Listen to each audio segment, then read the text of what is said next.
Estamos no Instagram. Olá, tudo bem com vocês? Sejam muito bem-vindos ao podcast Justiça Gratuita. Meu nome é Giovanni Machado e aqui junto comigo está o meu co-host, o meu amigo, o meu parceiro, Dr. Roberto Bacin. Tudo bem? Tudo bem, olá, tudo bem com vocês? Um prazer estar aqui. Hoje vamos falar de direito médico com ninguém mais, ninguém menos que uma especialista no assunto. Doutora Stephanie Lopes, por favor, se apresente para a nossa audiência. Muito boa noite, agradeço o convite e por poder contribuir aqui com o podcast de vocês, enriquecer com informação. E é isso, vamos começar. Vamos começar? Bora. Doutora Stephanie. Eu tô proibido de chamá-la de doutora. É. Aqui é uma coisa mais informal, então assim, apesar de sermos todos advogados aqui... Não é a nossa área de atuação. Não é a nossa área, então vai ser informativo para nós, isso. Para vocês. Eu e o Beto, uma coisa bem informal. Hoje vamos aprender com você. Nos conte. Direito médico. O que é? Do que se trata? Vamos lá. Bom, direito médico, ele não é uma lei específica. Ele é um conjunto de leis, né, que formam ali a proteção do paciente, os direitos dele, os deveres do médico. Então, quando a gente fala em direito médico, ele vai caminhando para um ramo do direito, para um segmento do direito, como um conjunto de resoluções do Conselho de Medicina, Código de Defesa do Consumidor, do Código Penal, Código Civil, e fazendo um apanhado dessas leis, nós temos o direito médico. E o que ele faz, né? O que ele busca, qual que é a finalidade dele? Tratar de assuntos relativos a planos de saúde, a tutela, a efetividade da garantia da vida, da dignidade, saúde de um paciente. O que mais podemos falar aqui? Então não existe uma lei específica. Não tem código. Por exemplo, Código de Defesa do Consumidor. Se você colocar na internet ou buscar em algum livro de leis, direito médico, você não vai encontrar. Ele é um apanhado de legislações. Um pouquinho do Código Civil, exatamente. Um pouquinho dali, um pouquinho daqui e a gente chega. E mais, tem que entender também um pouquinho de medicina, um pouquinho de termos ali que dentro da área científica médica fala-se, né? Porque não é raro a gente se deparar numa situação que conversa com o médico, que tem que analisar um prontuário e aí a gente precisa entender, inclusive quando vai fundamentar algum pedido judicial, a gente tem que, além de entender, saber traduzir isso para uma linguagem que tanto o paciente entenda, como o juiz entenda, como o médico também possa compreender e fazer esse link. Então deixa eu já tirar aqui esse peso das minhas costas. Como é que a gente consegue ler letra de médico? Tem alguma coisa? Como? Então... Vou pedir para você mudar o ângulo, deixar ele de frente. Esse é um desafio. Um desafio. Assim, ainda sem solução, mas... Tudo bem. Não, é sério. Hoje mesmo eu atendi um cliente e simplesmente eu não consegui. De nada. Não consegui saber o que era o laudo. Eu sei o começo, era alguma doença ali. Eu vou contar uma coisa que é segredo Conte. aqui. Conte. Hoje também eu fui analisar um documento médico e tive que recorrer ao marido que é médico para traduzir a letra do outro médico. Foi. Porque eu não entendi. Foi a minha saída. É assim, gente. Faculdade, 1 ano é para dificuldade. Curso de caligrafia ao contrário. É quase uma psicografia. Chico Xavier. É brincadeira a todos os médicos nos assistindo, tá? A gente tá Adoramos vocês, principalmente se for nos operar. Tá bom?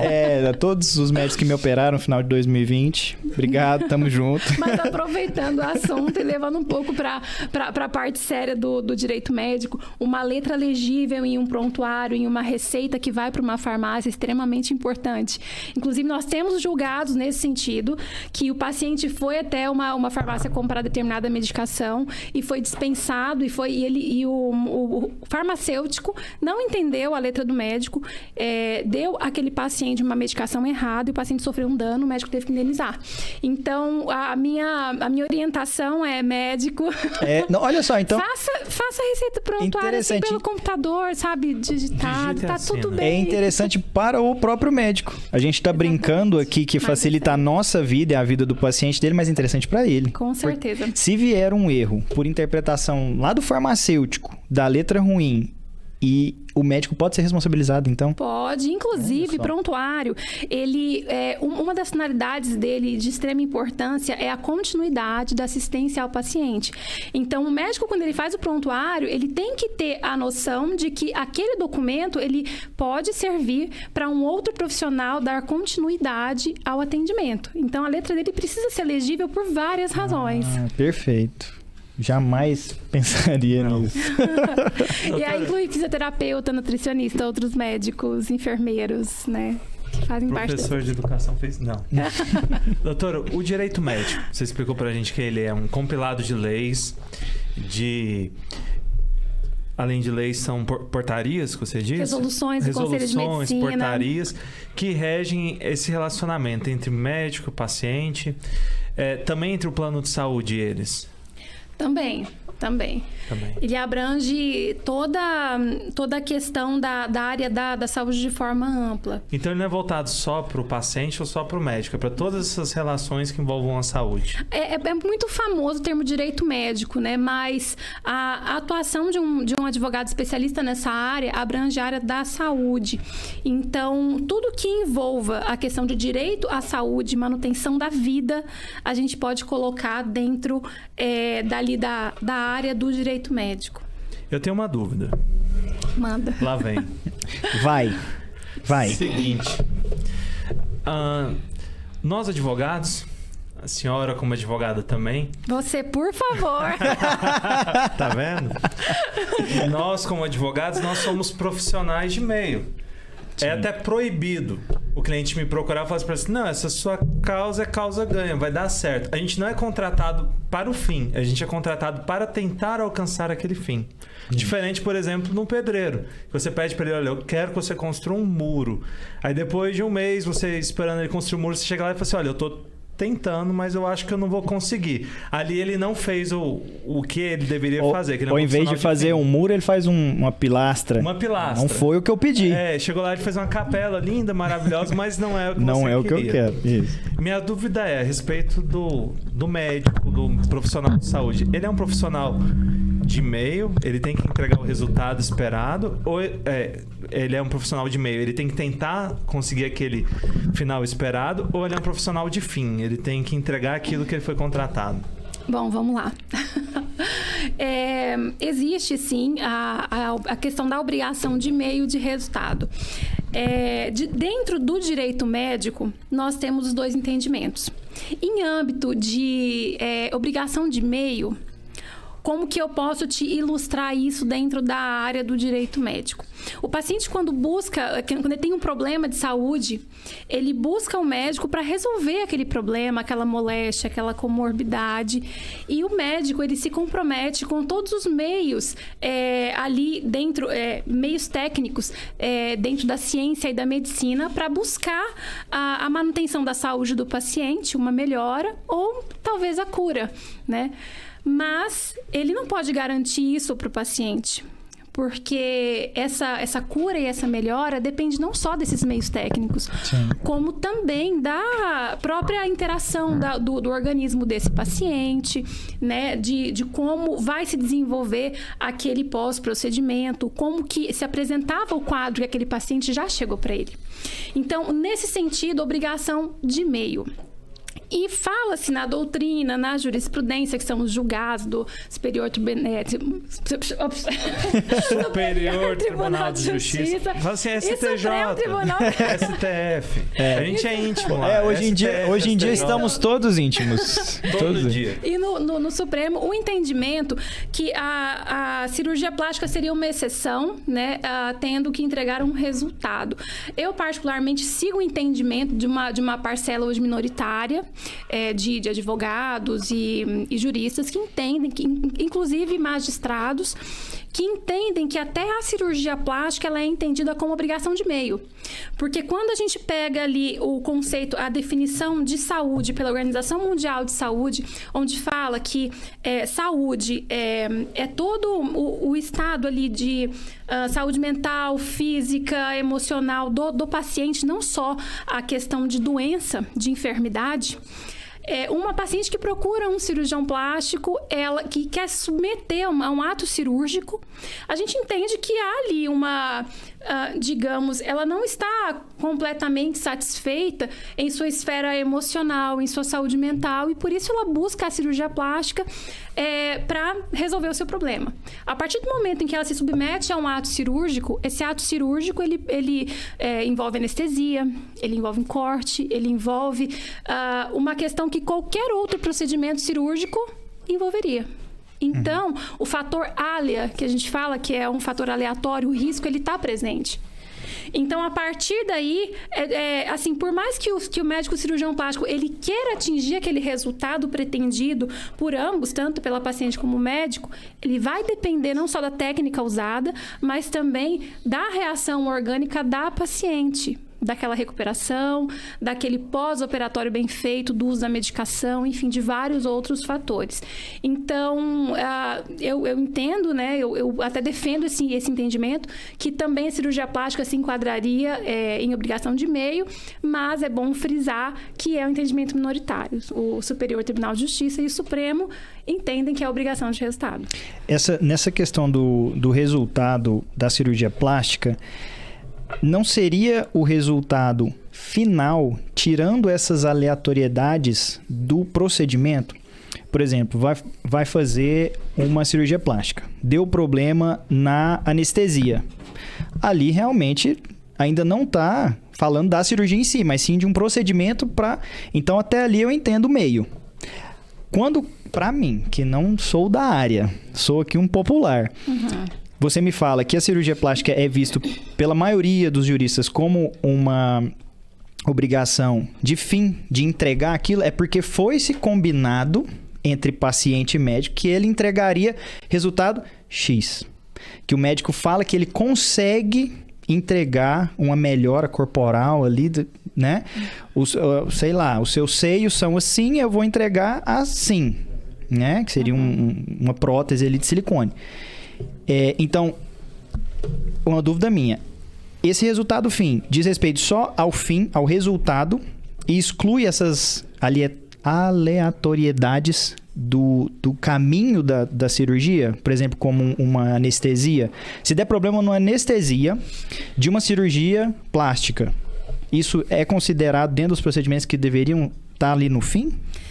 Olha, se caso houver um problema, né, numa situação anestésica, tem que ser analisado vários fatores.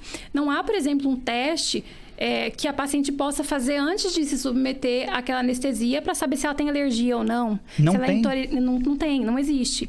Então, se venha a acontecer algum acidente anestésico, é preciso avaliar se o anestesista ele atuou ali dentro de toda a técnica, né, na melhor questão de evidência científica do que ele poderia ter feito e se ele então, fez tudo corretamente. A gente trataria ele como meio ainda?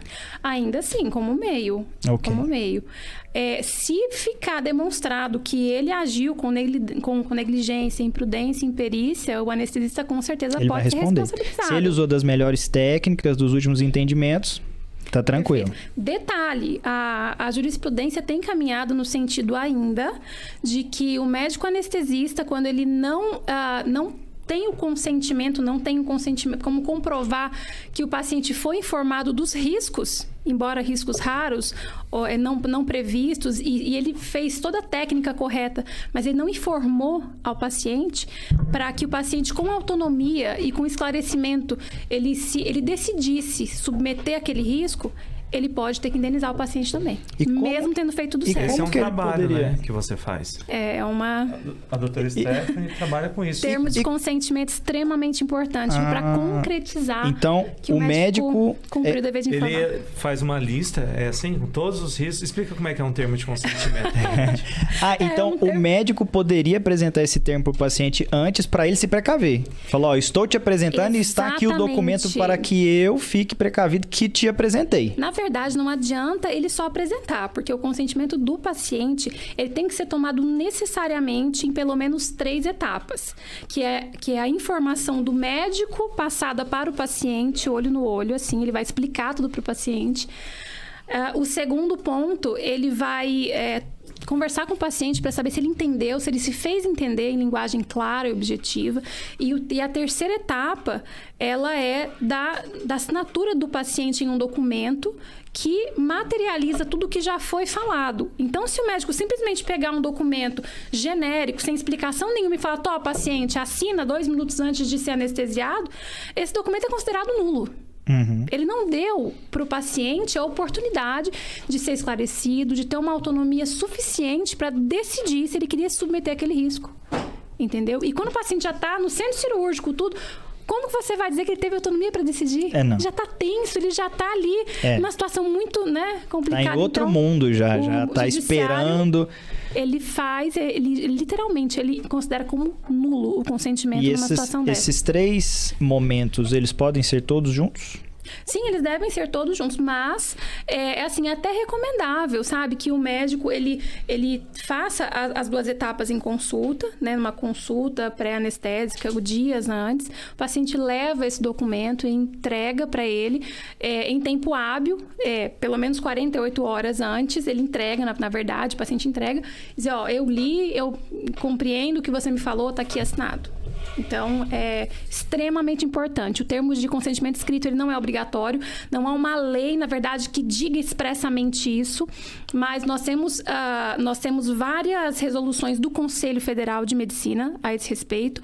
E temos também o Código de Defesa do Consumidor, que por mais que nós não queiramos, né, que uma relação médico-paciente seja disciplinada pelo Código de Defesa do Consumidor como um mero produto, a gente caminha nos julgados para esse sentido, que há incidência do Código de Defesa do Consumidor. Então, o dever de informar, ele é, assim, pacífico. Nossa, complexo, hein?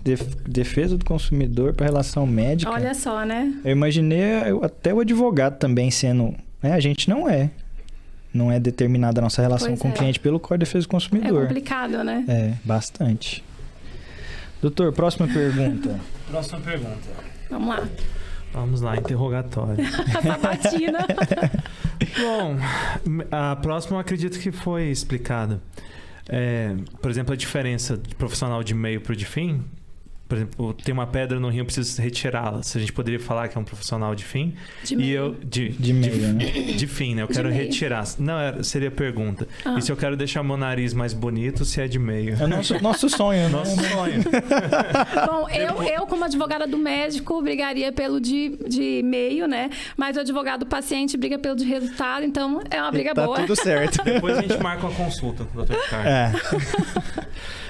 Podia fazer permuta, né? Participação da doutora Stephanie com as nossas rinoplastias. Primeiro nós vamos falar do erro médico, tá bom? Calma, médicos. Nós não estamos do lado de ninguém. Estamos ao lado da informação. O erro médico. Por exemplo, eu teria que operar o joelho direito, operei o esquerdo. Ele é muito fácil de ser comprovado, né? Mas em casos assim que são mais difíceis a comprovação, como é que deve o paciente que acredita que passou pelo erro médico, qual que seriam as etapas dele para buscar um advogado, acesso à justiça?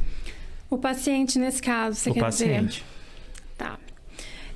Bom, a gente está falando de um erro médico de uma maneira mais ampla, então. Sim. Tá. Estrito senso, não, largo senso. Largo senso. Lato senso. O mais geral possível. Mais geral possível. Então, vamos lá. Para o paciente que haja uma suspeita de erro médico, o que ele deve fazer? O primeiro passo é ele se direcionar ao consultório do médico e pedir o seu prontuário completo, a cópia do prontuário completo, e se direcionar também ao hospital, à clínica onde ele realizou o procedimento, o prontuário completo. O paciente tem o direito de exigir? Sim, inclusive o prontuário, ele é do paciente e ele fica com o médico tem a responsabilidade de guarda, o médico e a instituição de saúde. Mas o prontuário, fique muito claro, é do paciente. Até se ele quiser trocar de médico, ele pode levar Ele pode o prontuário. literalmente pegar o prontuário, levar, e entre médicos também eles estão ali resguardados pelo sigilo. Então, caso haja uma continuidade desse tratamento por um outro médico, tem toda essa possibilidade. Mas lembrando que o médico precisa preservar esse documento por no mínimo 20 anos. E hoje fala-se em caso... Imagina o tamanho do arquivo. Nosso arquivo são 5 anos e é grande. Se for um arquivo digitalizado, assim, vitalício. Então, tem esse documento. Antes de você, então, continuar explicando, o médico ou a instituição de saúde não forneceu o meu prontuário e eu sou paciente. Já aconteceu. O que eu faço? Fui lá e ele não me deu. Falou, não. Até porque ele suspeita de alguma coisa que eu vá fazer. E o que eu faço? Olha, existem alguns caminhos, né? Você pode procurar um advogado especialista na área, entrar com uma ação de obrigação de fazer, né? E aí a gente tem algumas alternativas para efetivar esse direito, inclusive estabelecendo multa diária. A gente tem várias formas aí de resolver. Então, nesse primeiro ponto, buscar o meu prontuário. Se já deu problema, advogado. Prontuário, porque no prontuário você vai conseguir ter uma visão panorâmica do que o médico fez. Sim. E aí a gente pega ali a situação atual desse paciente, pega os exames, os resultados de exames que ele já tem, junto com o prontuário, meio que monta um quebra-cabeça para ter uma visão panorâmica do que está acontecendo. E aí o que eu costumo fazer? Chegando numa situação dessa na minha mão, eu já procuro um médico que seja um assistente técnico, né? Que é, digamos assim, similar ao perito, né? Mas como o perito ele é auxiliar do juiz, o assistente técnico ele é auxiliar da parte, ele é parcial. Uhum. Então, busca-se um médico, de preferência especialista na área do dano ali. Então, se foi ortopedia, um ortopedista. Se foi um ginecologista, um ginecologista. Se foi um dano em cirurgia plástica, um cirurgião plástico. Só para exemplificar. E aí, a gente leva essa documentação e busca entender o que aconteceu. Certo? O médico vai avaliar todos esses pontos, inclusive o próprio paciente, e vai dizer, olha, o que você tem realmente é uma consequência de um erro médico, um dano, ou o que você tem é uma reação do seu próprio organismo, não houve nenhuma negligência, imprudência, imperícia, o médico fez tudo o que ele podia fazer. E a partir daí, a gente começa a tomar as providências cabíveis aí por um caso de erro médico em favor do paciente, que eu particularmente gosto muito de primeiro tomar as medidas extrajudiciais, que é entrar em contato com o médico, com o hospital, explicar o que está acontecendo, de repente mandar um relatório já feito pelo assistente técnico e talvez nem precise ingressar com uma ação judicial. Uhum. Às vezes a gente consegue evitar o desgaste de uma ação judicial, que hoje, em direito médico, a gente pode falar em uma ação completa, com perícia de 5 a 8 anos, tranquilo, de duração, fora o custo dessa ação. Então, não é uma ação simples, não é uma ação rápida, não é uma ação barata. E, né, a gente tem que pensar, né, bastante... Nesse contato extrajudicial, o paciente buscou o prontuário, levou até o advogado, buscaram o assistente técnico, fizeram... Ali ficou caracterizado um erro médico. Entra em contato com o médico ou com a instituição de saúde. Essa tratativa extrajudicial, geralmente, ela se resolve em quais são as opções ali para chegar em um acordo entre as partes extrajudicial? Refazer o procedimento para ficar correto? Depende de qual o objetivo do paciente, né? Há muitos casos em que há uma quebra da relação médico-paciente, a quebra da confiança. Então, o paciente, por mais que o médico se proponha a resolver, o paciente não quer mais aquilo. Uhum. Ele já não confia mais naquele profissional. Então, a gente tem várias opções, né? Se o paciente se propor, o médico também pode ser refeito aquele procedimento. Se o paciente falar, não confio mais, ele pode requerer que o médico custeie um outro procedimento, né? Pode também falar, olha, eu sofri esse dano e em decorrência disso eu tive tal prejuízo. Eu gastei com medicamento, com exame, Então, a gente vai ali, né, em tudo que abarca aquela situação. E buscando resolver, mas se não tiver acordo, esfera judicial. E aí a gente vem com dano moral, a gente vem com dano estético, com dano informacional, além do próprio dano material ali sofrido. E aí, sobre essa pergunta em relação ao médico... Muito complexa. Posso continuar? Pode. Respira. Continua. Não, Pode, Bebe não, uma vai. Bebe uma água. Já recebemos perguntas. Recebemos perguntas. Sabe aqui pra nós. Mas, vamos lá, aqui. Já recebemos perguntas. Mas perguntas no final, se der tempo. Tá bom. Se não der tempo, Stephanie Lopes irá responder no Instagram dela. Combinado. Quer continuar explicando? Posso? Pode, então, deve. Tá bom. Em Tá vendo caso... fazer a pergunta. Então, assim, eu expliquei todo o caminho no caso de uma situação de erro médico pela ótica do paciente, né? Então, agora a gente vai para a ótica do médico. Quando o paciente entra em contato com o médico falando, olha, doutor, você errou, aconteceu isso, eu quero que você pague outro procedimento para mim, eu quero que você me indenize e tudo mais. A minha primeira recomendação é: procure um advogado especialista em direito médico da sua confiança antes de tomar qualquer outra providência. Porque o que eu vejo bastante é o médico, ele se sente intimidado pela situação, ele não quer se ver em meio a um problema. E aí, assim, não raras vezes ele fez tudo certo. Ele tá tudo redondinho. Mas ele pensa assim, não, se eu fizer o que o paciente tá falando, eu vou acabar com um problema aqui e tudo mais, fica naquela afobação. Medo da repercussão. Medo da repercussão. Ele vai indo na onda do paciente, o paciente acaba vendo que tá no controle e vai subindo as exigências, e o médico acaba procurando advogado depois que já construiu um monte de prova contra ele mesmo, sem ele nem ter culpa nenhuma. Qual advogado nunca passou por esse cliente, né? Então eu falo, infelizmente. Aconteceu antes de tudo. Procura advogado. Antes de tudo, procure o advogado. Respira, calma e procura. Porque pode ser resolvida e contornada a situação, às vezes de maneira muito mais fácil, mais simples. Eu sei que causa ansiedade essa situação, causa ali um desconforto, mas é possível ser resolvido sem grandes repercussões em muitos casos. Até para fazer um acordo, já abrindo mão de problemas futuros, né? Porque às vezes o médico, ele faz tudo que ele acha que deve fazer e no final o paciente ainda acredita que não foi o suficiente. E talvez até numa condenação ele não teria que fazer aquilo tudo. Mas depois de fazer extrajudicial, sim, o paciente recebeu algumas coisas extrajudicial fora do processo, não fica satisfeito e ele ainda poderia ingressar judicial. Tem o risco, né? Se não tiver nenhum documento assinado dizendo que ele se compromete a não ingressar na esfera judicial, ainda tem o risco de indenizar na esfera extrajudicial e judicial. Então, e isso tudo eu falei depois que já se instalou um conflito. Sim. E esse documento, abrindo mão de questionar novamente, ele teria validade. Exatamente. Isso assim, se caso o médico ainda tenha, eu só recomendo um acordo assim, quando vejo que realmente há uma possibilidade de, se for para o judiciário, ocorrer uma condenação. Porque se não houver, aí acabou. Aí é não até o final. E isso é que eu estava falando. Isso a gente vai para o âmbito contencioso, quando já tem um problema instalado. Agora, é possível e muito recomendável que o médico, ele já em âmbito preventivo, comece a ter uma mentalidade diferente.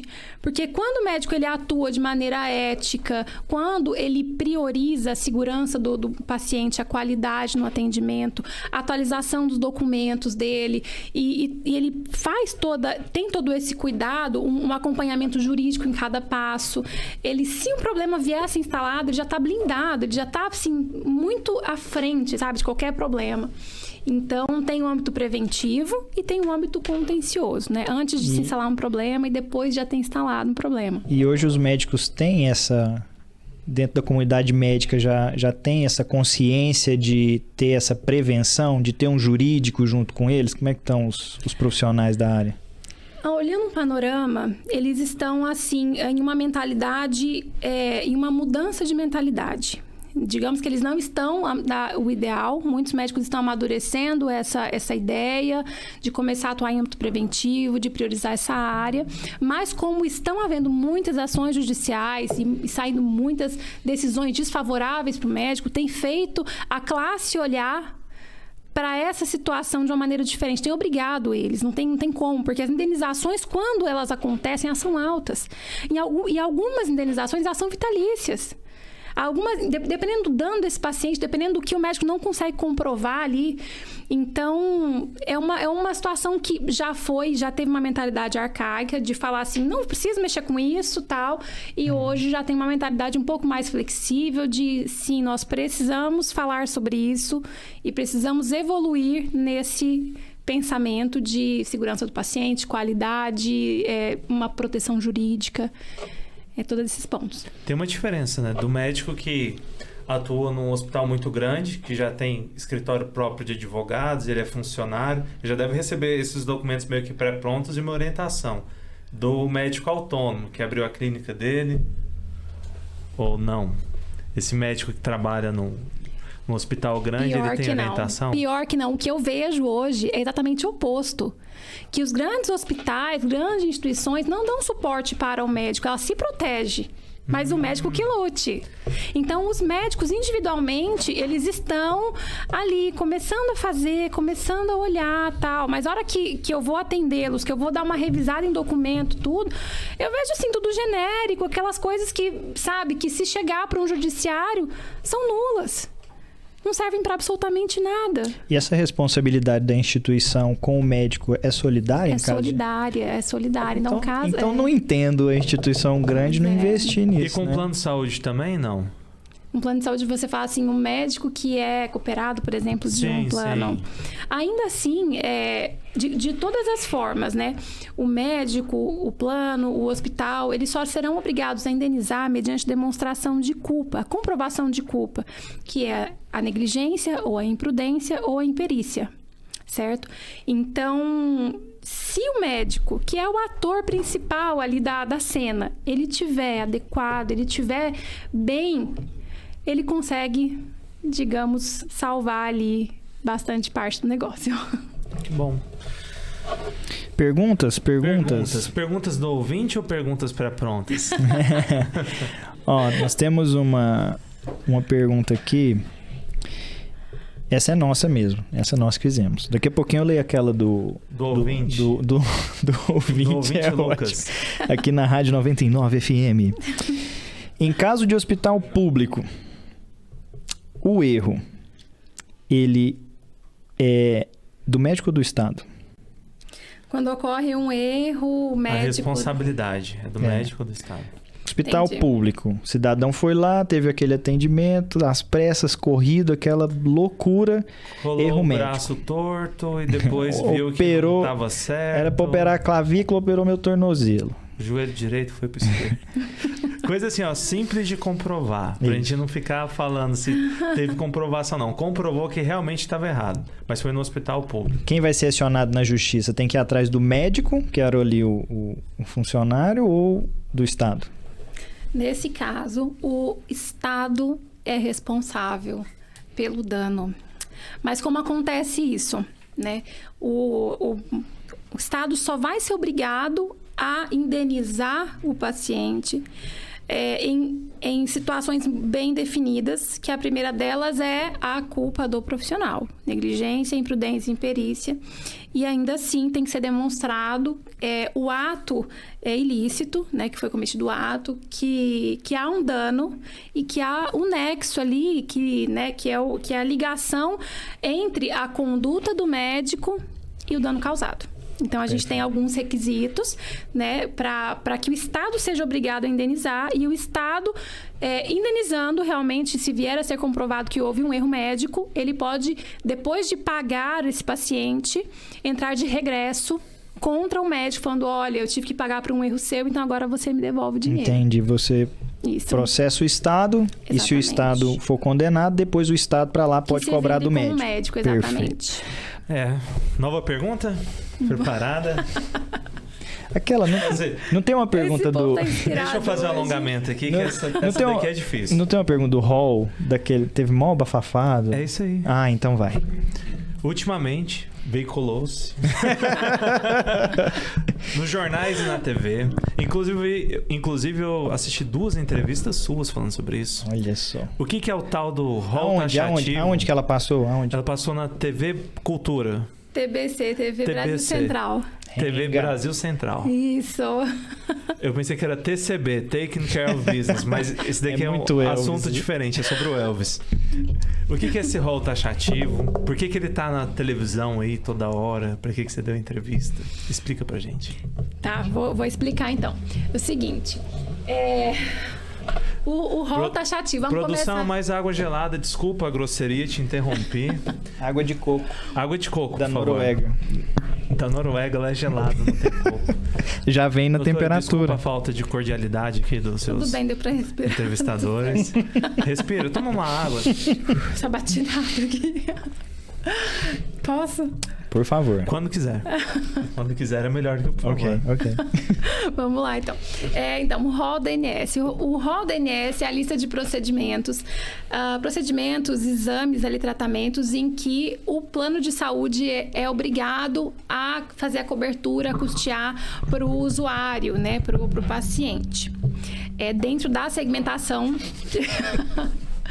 dentro do contrato dele ali, da segmentação contratada, que pode ser um plano com internação, obstetrícia, sem obstetrícia,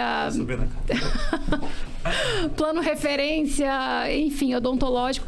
Então, vai observar ali qual que é o contrato dele, né? E dentro do contrato dele, quais são os exames ali, o tratamento que a Agência Nacional de Saúde Suplementar... Deixa eu ver se eu entendi. Obriga o plano.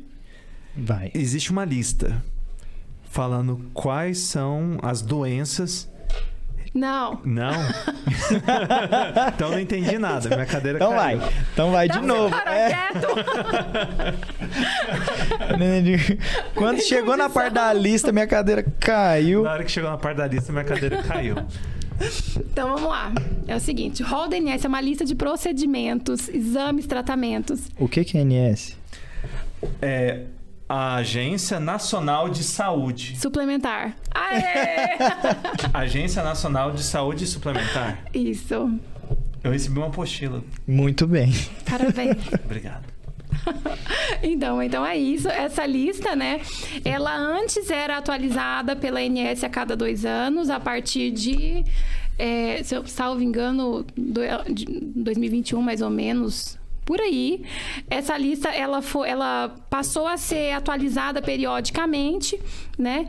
Só que o que acontece, né? A Agência Nacional ela não é tão rápida assim para fazer análise de novos tratamentos, novos procedimentos.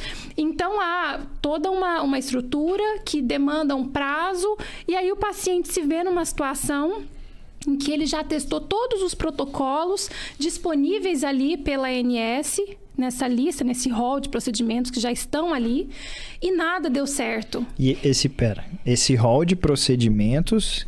Ele dita o que os planos de saúde são obrigados a pagar. Agora eu entendi. Essa lista que existia... Existe. É o rol. Isso. Ela fala assim, por exemplo, cirurgia de tal coisa para rim. Aí se eu tô com uma dor no rim aqui, mas o médico falou assim, tem uma cirurgia melhor. Mas se ela não tá aqui na lista da ANS... O plano já falava assim, não sou obrigado. Não sou obrigado. Negativa. Isso era certo.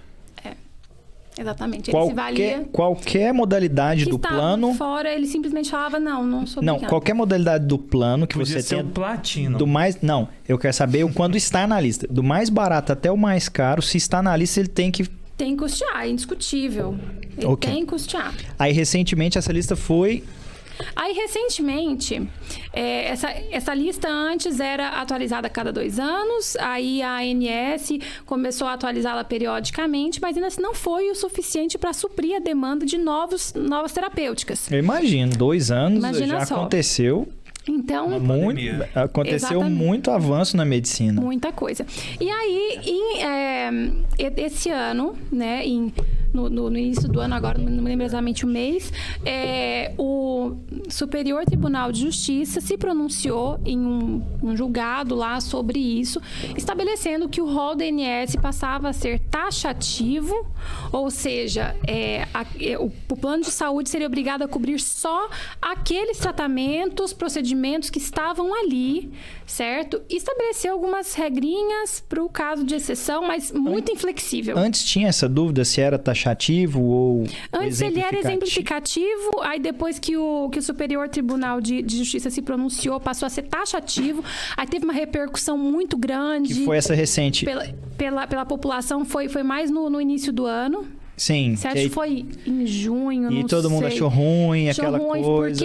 porque, assim, muitos pacientes, por exemplo, autistas, em tratamento de câncer e outras doenças, né, sairiam muito prejudicados com essa decisão.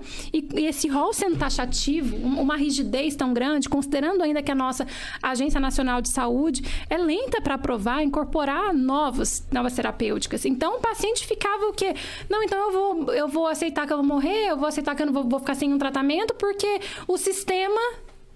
Esse prejuízo do paciente mudando de exemplificativo para taxativo é porque, quando não era taxativo, você ainda conseguia que o judiciário te abraçasse às vezes. Quando era exemplificativo, havia uma flexibilidade maior, porque o exemplificativo é nada menos do que uma referência. Sim. Pois é, essa flexibilidade é frente ao judiciário. Porque você ingressava com a ação e o judiciário podia falar, não tá lá... Não, assim, a gente começa pelo plano de saúde mesmo. O próprio plano poderia... Porque quando é exemplificativo, o plano ainda tem a possibilidade, ele ainda pode se propor a analisar, digamos assim, para dar uma negativa, né? Quando é taxativo, ele não precisa se preocupar com isso. Ele pode dar negativa, acabou, né? Então era bom no extrajudicial e no judicial, quando era exemplificativo. Porque você tinha essas duas chances assim, de... Tinha ali toda uma briga, mas ainda estava...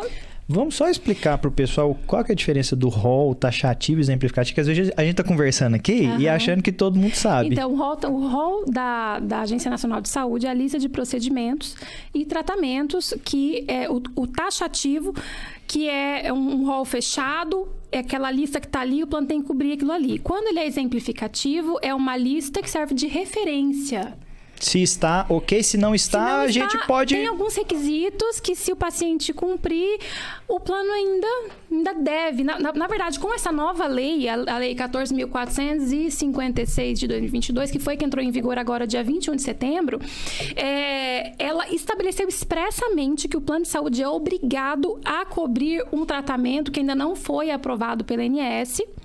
Se esse paciente, junto com o seu relatório, com o seu pedido, o encaminhamento do médico, ele envie para o plano documentos que comprovem a eficácia por evidência científica, quer dizer, estudos mostrando que aquele tratamento para aquele caso é eficiente, e que ele demonstre a recomendação da Conitec, que é a Comissão Nacional de Incorporação de Tecnologias do Sistema Único de Saúde, ou que ele demonstre a recomendação, a aprovação de uma agência de saúde internacional que já tenha aprovado aquele tratamento para os seus nacionais.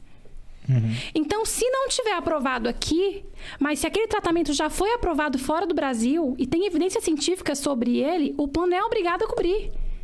Mesmo hoje? Então, hoje, com a entrada em vigor da lei que estabelece esse rol como exemplificativo, ficou assim. Então, agora está assim.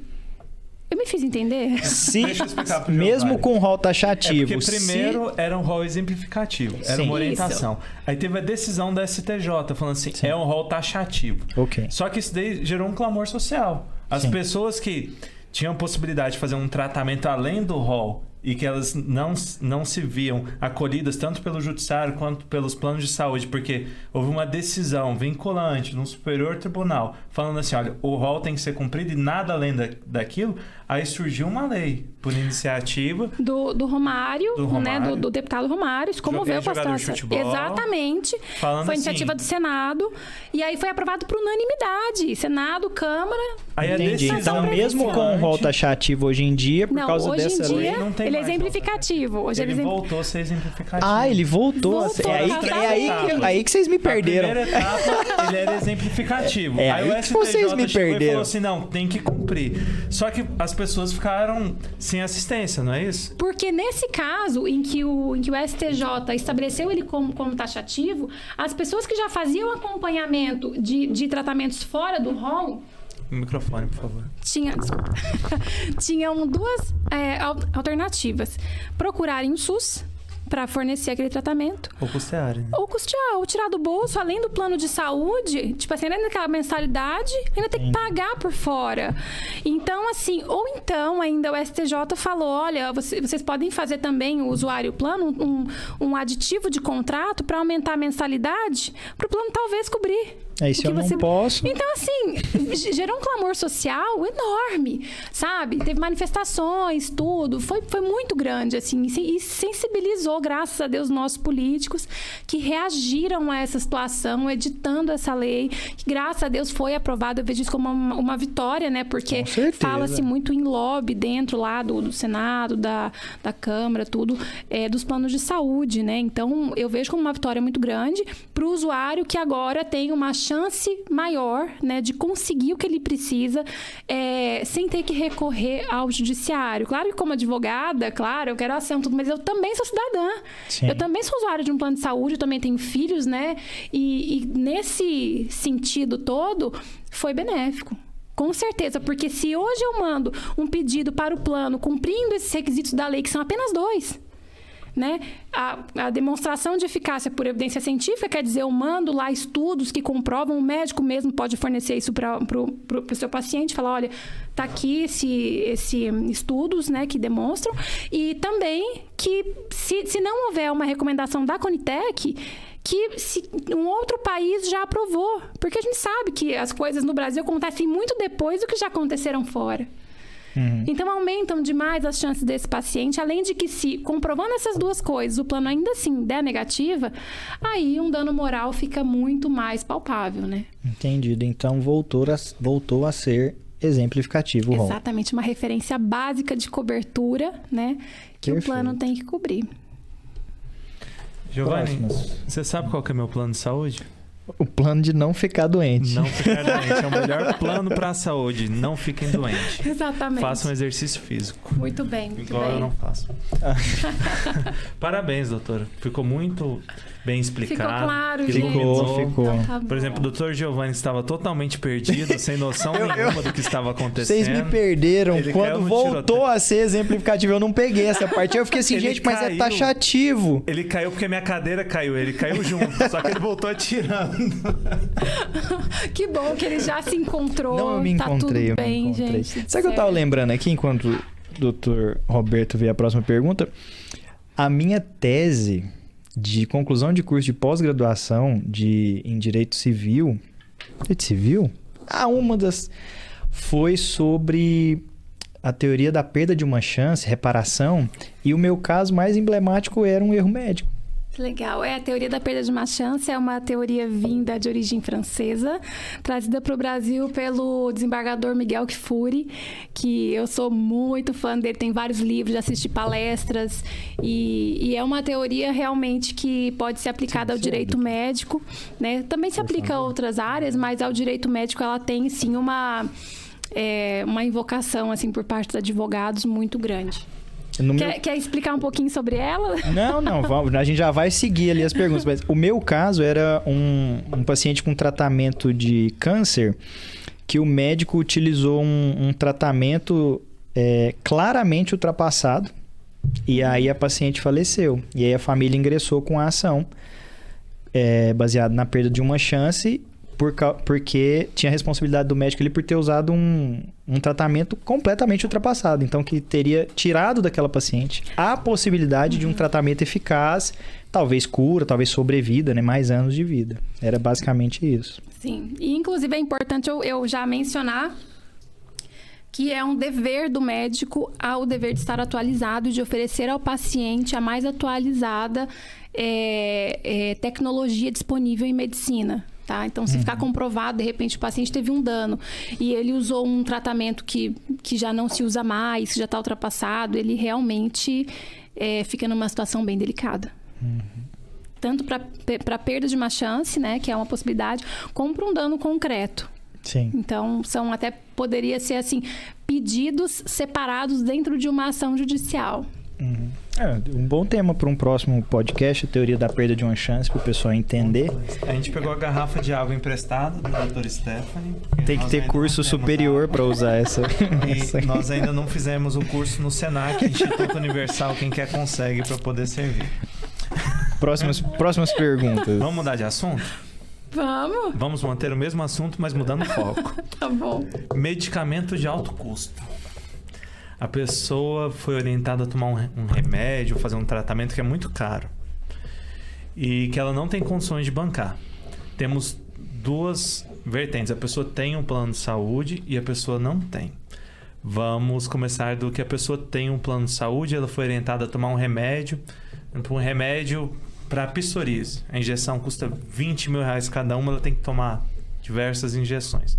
O que ela faz? Ela pega um empréstimo, ela procura Dr. Stephanie, qual que é a orientação aí? Olha, uma medicação de alto custo, ela, digamos assim, não é um motivo para uma negativa de um plano, não é motivo, digamos, para uma negativa automática. Inclusive, há várias medicações de alto custo na lista que chama RENAME, que é a lista de medicações, é o Relatório Nacional de Medicações aprovados já no Brasil, e em que há medicações de alto custo que o SUS é obrigado a cobrir, certo? E num caso, numa situação dessa, né, dependendo do grau e do contexto, talvez o plano seja obrigado, né?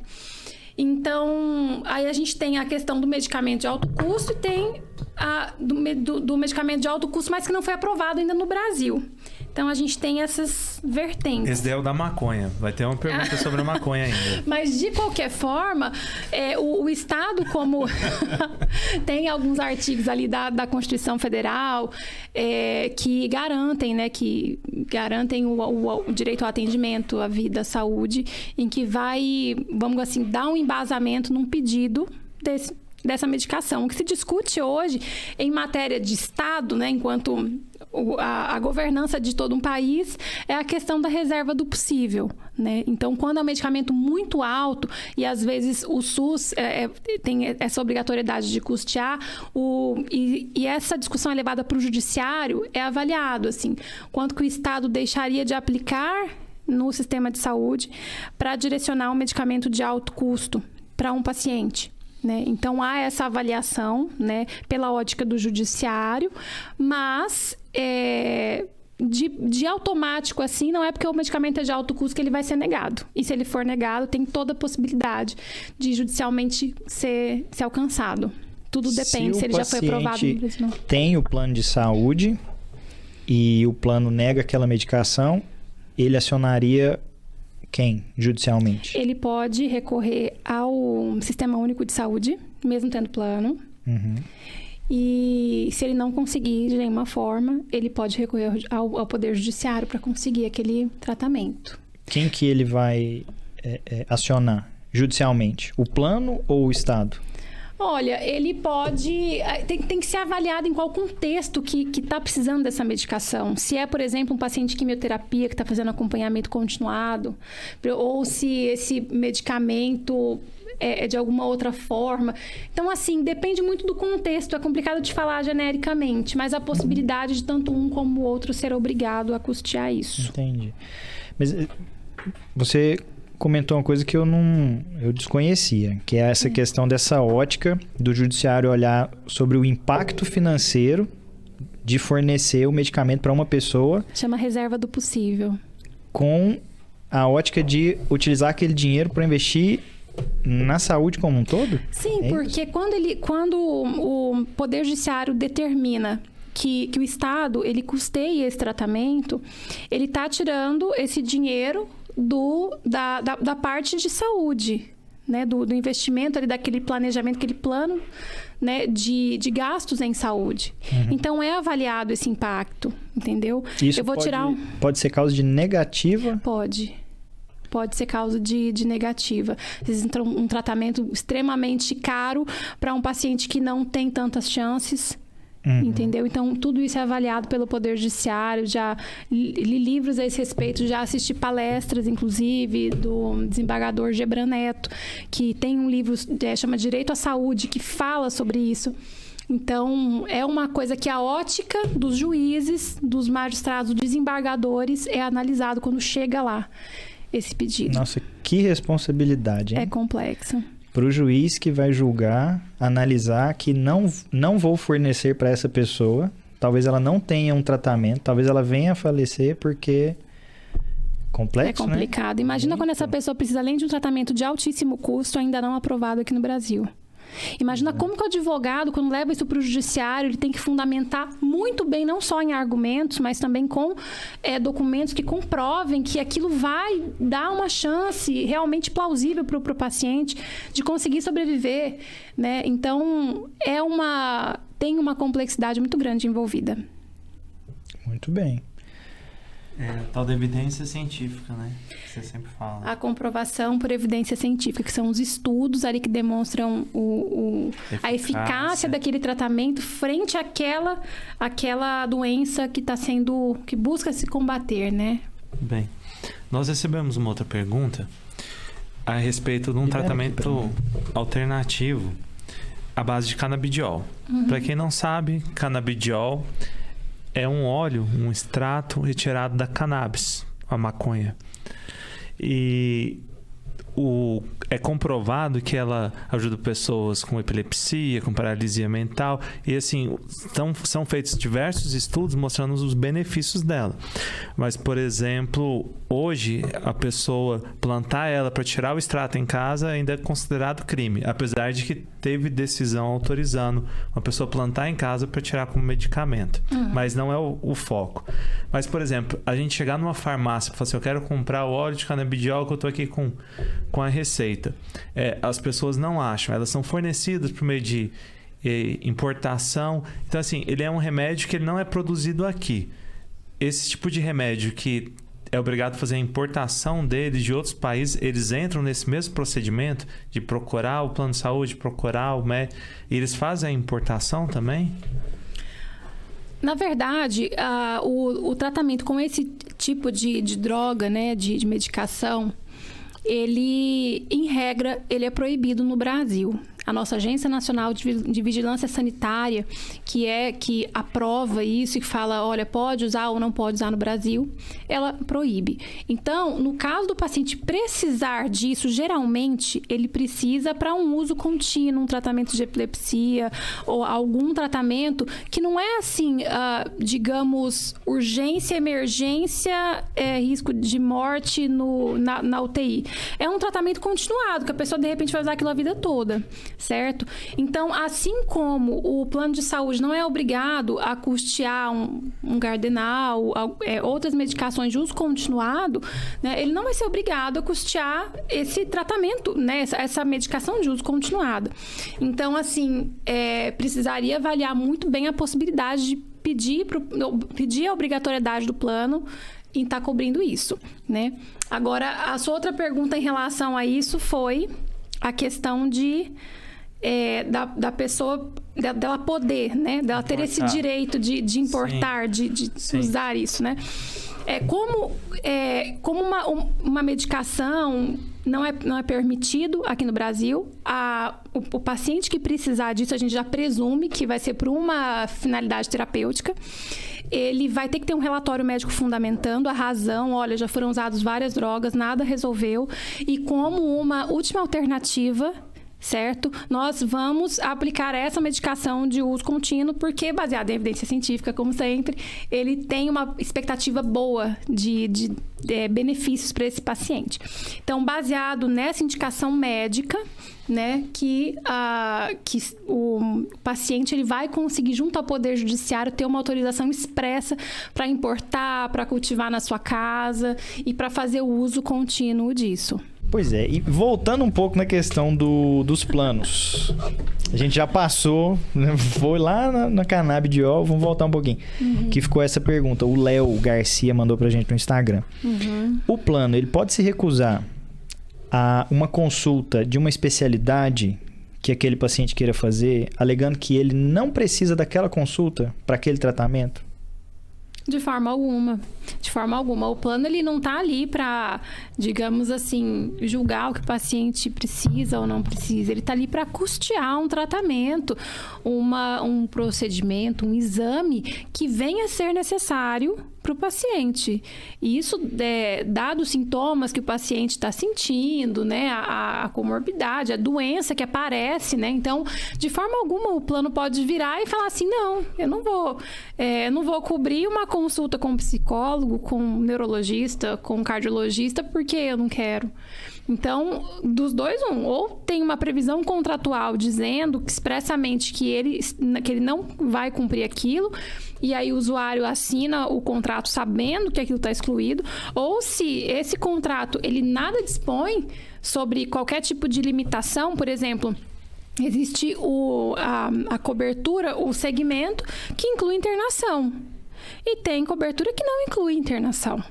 Então, o usuário, quando assina um contrato, ele sabe que é com obstetrícia, que é sem obstetrícia, que é com um plano odontológico ou sem, certo? Então, dada essa peculiaridade do contrato, o plano ele é obrigado, sim, a fornecer, a custear esse tratamento, essa consulta com um profissional, seja com psicólogo, psiquiatra ou qualquer outra especialidade de que o usuário venha a precisar. Em sentido contrário, se tiver no contrato, não cobrimos médico ortomolecular, ele recebeu uma indicação, você precisa ir no médico ortomolecular. O plano de saúde falou assim, não cobrimos, a pessoa concordou, assinou, ela não é obrigada. O plano não é obrigado, a menos que ele tiver com risco de vida super iminente e esse médico especialista seja ali o único a poder resolver o problema, e é diferente, né? É um caso diferente, situação de urgência e emergência. Mas fora isso, é o que está no contrato e o que tem na lista da ANS. Pergunta respondida. Perfeito. Obrigado. Dou-me por satisfeito. Hoje aprendi muito sobre direito médico. Que bom, que bom. Até que a lista voltou a ser... O tema da nossa mesa. O rol taxativo Voltou não a é mais ser taxativo, Exemplificativo, Dr. Giovanni, rol referência básica de cobertura. Lembra disso? Que bom. Muito obrigado por ter aceito o nosso convite, ter vindo ensinar a todos nós. E acredito que foi um assunto de relevância para todos que assistem. E que é muito importante, que é uma coisa assim que todo mundo tem que entender qual que é o direito, o dever, o que ela precisa fazer e como é que essa relação médico-paciente, médico-plano de saúde, médico-estado, acredito que englobou muita coisa, lógico que não exauriu o tema, até por conta do tempo, mas esperamos você outras vezes para a gente desmanchar mais o assunto e tratar coisas diferentes. Bom demais. Eu que agradeço o convite, a confiança de vocês, né? Depositado em mim aí para falar de um tema que é complexo, né? Envolve muitas nuances. E fico muito feliz de estar aqui, precisando, as ordens. Muitíssimo obrigado, doutora. Obrigado a você que nos assistiu e até o próximo episódio desse podcast. Valeu!